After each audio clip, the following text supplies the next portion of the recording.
Пионерское движение охватило целую эпоху в истории страны. Оно продолжает существовать и в наше время.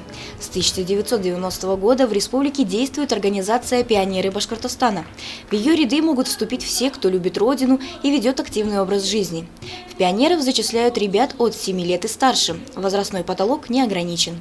Я переисполнена, наполнена огромным чувством гордости за то, что сегодня в гимназии открывается новая веха. Именно сегодня, посмотрите, сколько лет, каким долгим путем мы шли к этому дню, чтобы сегодня, 24 мая, сказать, что в гимназии зарождается новое детское движение, имя которого, какое имя? Пионер! Совершенно верно. Символом пионеров Башкортостана является золотая пчелка – образец трудолюбия и самодисциплины.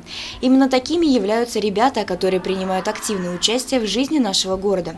Всего в рядах детской пионерской организации в Сибае состоят почти 1500 ребят. Отрадно то, что школы всегда поддерживают данное движение. Ну что ж, давайте начнем. Итак, гимназисты к вступлению в ряды городской пионерской организации «Пионеры Башкортостана» готовы?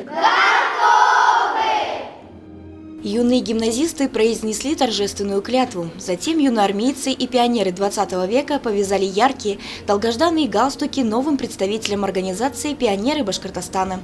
Теперь это не просто третьеклассники, это патриоты своей родины, добровольцы в совершении благородных дел, подтянутые и ответственные школьники, которые будут продолжать радовать всех своими достижениями, но уже в новом статусе. Евдокия Титаренко, Радмир Исенгулов, Гульгина Раскильдина, телекомпания СТВ.